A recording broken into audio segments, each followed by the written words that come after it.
আসসালামু আলাইকুম। আজকে এরকম একটি মানুষের ভিডিও আমি করেছি, যা কিনা করার জন্য মোটেও প্রস্তুত ছিলাম না। দেখতেছেন খুবই ছোট একটি বাচ্চা, ৫ থেকে ৬ বছরের বাচ্চাটি। বাচ্চার সাথে কথা বলে আমার অনেক খারাপ লেগেছে।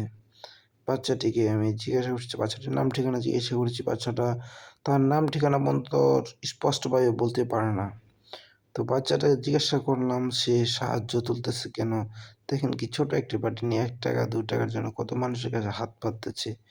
তো আমি জিজ্ঞাসা করলাম, "তুমি সাহায্য তুলো কেন? তোমার কি আব্বু-আম্মু নেই?" মেয়েটি উত্তরে এমন একটি কথা বলেছে যেটার জন্য আমি মোটেও প্রস্তুত ছিলাম না। মেয়েটি উত্তর দিল কি মেয়েটির নাকি বাবা নেই। শুধু মা আছে আর ছোট একটা ভাই নাকি বোন জানি বলল আছে। সেজন্য সে রাস্তায়, রাস্তায় সাহায্য তুলে ছোট ভাইটাকে খাওয়ায়, এমনকি মাকেও নিয়ে দিয়ে সাহায্য তুলে। আমাদের সমাজে এরকম আরো কত ছোট, ছোট অসহায় মানুষ রয়েছে। যেটা তুমি সাহায্য তুলে পাও সেটা নিয়ে তোমরা রান্না বাড়া করে খাওয়া দাওয়া করো নাকি? তুমি পড়াশোনা করতে পারো না কেন? তোমার আম্মু কি করে?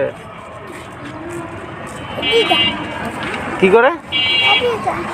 তোমার আম্মু কোনো কাজ করে না? তোমার আম্মু থাকতে তুমি রাস্তায় ভিক্ষা করো কেন?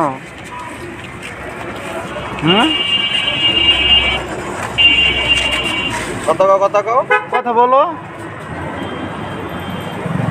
তো কষ্ট হয় না এই ঠান্ডার মধ্যে বসে বসে যে সাহায্য করতে কষ্ট হইতেছে না? বাবু কথা বলো, আমার সাথে কথা বলো। তোমার কষ্ট হয় না? তোমার চ্যানেলে দেখাইব না। তোমার ছোট ভাই কি করে? স্কুলে পড়ে না? স্কুলে পড়ে। আচ্ছা, তুমি সারাদিনে ১-২০০ টাকা পাও না?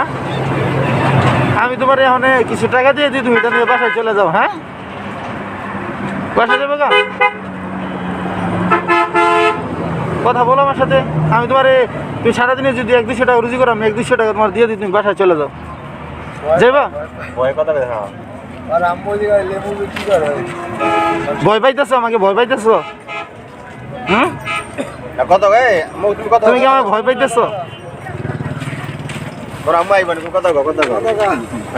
ভয় পাইতেছো?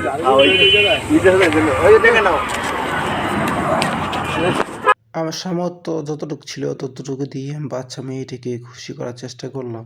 কিন্তু আমি দেখতে পেলাম বাচ্চা মেয়েটি খুশি হয়নি। বাচ্চা মেয়েটির মুখে ভয়ের ছাপ দেখা যাচ্ছে। বাচ্চা মেয়েটি আমাকে দেখে খুব ভয় পেয়ে আছে, এবং কি এই মেয়েটি যে সাহায্য তুলতেছে, আপনার আমি দেখতে পারতেছি ওর মনের বিরুদ্ধে সে কাজটা করতেছে। কাজটা করার জন্য বাধ্য। আমার ভয় পাইতেছো?